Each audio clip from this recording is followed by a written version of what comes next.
All right, hello. This is Mike Bryan with Blog for Arizona. I'm here with Senator Sundareshan. Priya is currently an Arizona senator and also the chair of the Arizona Democratic Legislative Campaign Committee, the ADLCC. Priya, can you tell us a little bit about what the ADLCC is, its history, and what it does? Sure. So the ADLCC is a part of the party, but it is an organization that is solely focused on flipping the Arizona legislature. It was started back in around 2014 when Governor Katie Hobbs was then a member of the legislature, and the number of legislators who were Democrats were just a handful. And so since then, ADLCC has done really incredible work to move us to the point where we are now at almost parity in the legislature. We're almost 50-50. We are 2 seats away in both houses from actually getting Democratic majorities. And that is just an incredible opportunity that we can do this year, we can accomplish. And so I'm so excited. Great, thank you, Priya. Can you tell us what is the strategy of the ADLCC? How are we helping these candidates in key districts to actually get the seats we need to flip the legislature? So the strategy is, based on the best of campaign science and strategy and tactics. What we've started with is that this is a coordinated campaign for the entire state. It's a caucus effort, so all of our legislators are invested in this effort. And our path to success is to focus on the key districts that are actually flippable. So there are some districts that we have to protect our incumbents. We've managed to get in incredible legislators like Senator Christine Marsh and Senator Eva Birch, Senator Brian Fernandez. Those are on the Senate side, who are in our target districts. These districts are battleground. They're not really very strongly Democratic by voter registration, but because of the work that's been done, we've managed to get Democrats into those seats. And then there's a couple of identified flip districts that would get us that Democratic majority. So ADLCC is targeting our work and resources into those districts. What we do is we hire campaign managers for these districts, finance staff to help them fundraise, and then organizers, field organizers to help with that on-the-ground effort that turns out the voters. That's really the bread and butter of what campaigns do. We provide those resources for these candidates so that they can set up the best successful campaign that they need. We also pay for, help them negotiate really good pricing on the mailers that they order, that they'll need, as well as help them with putting together some really professional ad production. Basically these are just really well-rounded campaigns thanks to the support that ADLCC provides. Given the importance of capturing the majority, can you give folks an idea of what is accomplishable by Democrats in Arizona going forward if we actually grab the gavel in either or both houses? There is so much that Arizona voters have just been waiting and waiting for the legislature to do and that have not been accomplished because of the Republican majority. One key issue is reproductive freedom.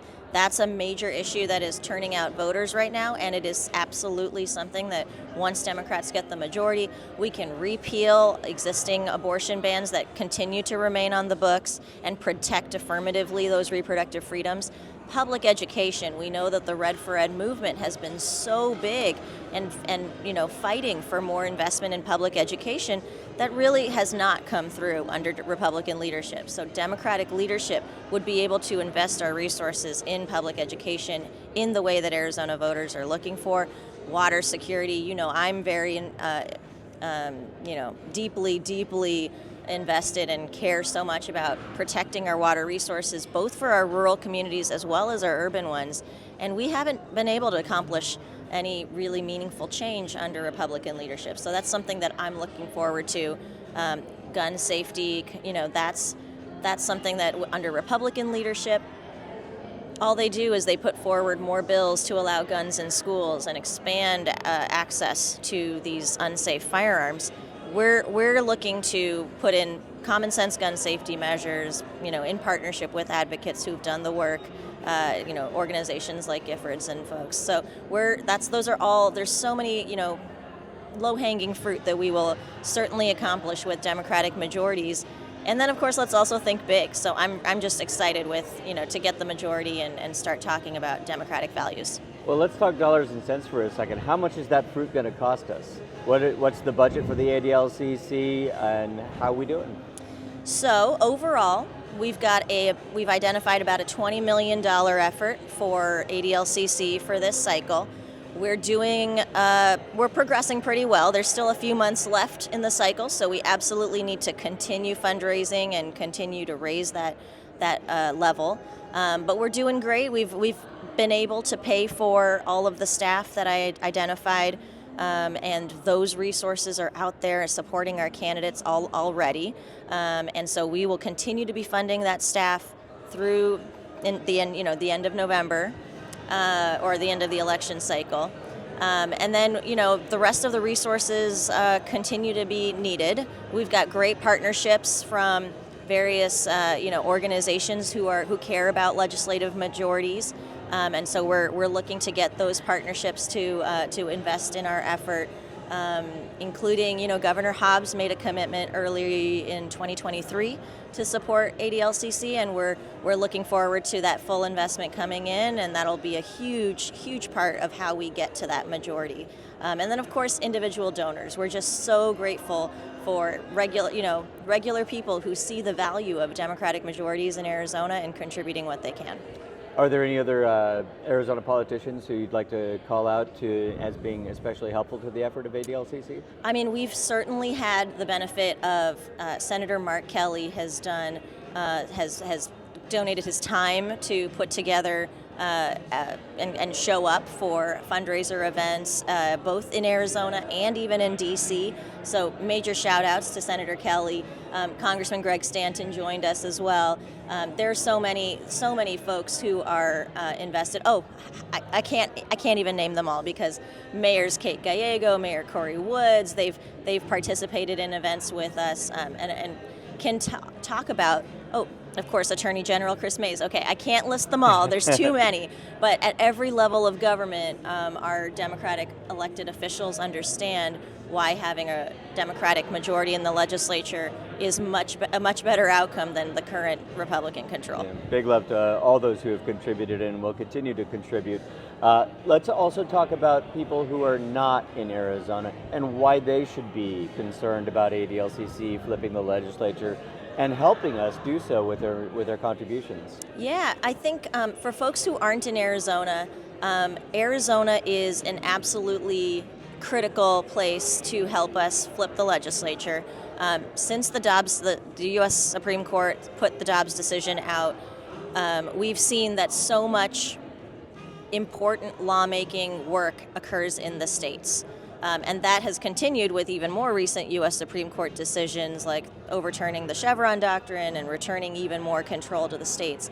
And so, for recognizing that in Arizona, in other states as well, we can show that we can put Democratic majorities and start reinvesting in Democratic majorities in state legislatures to protect the rights that we once had at the federal level, and why Arizona is actually nationally the top flip opportunity for our chambers. So people around the country are aware that Arizona is the big opportunity this cycle.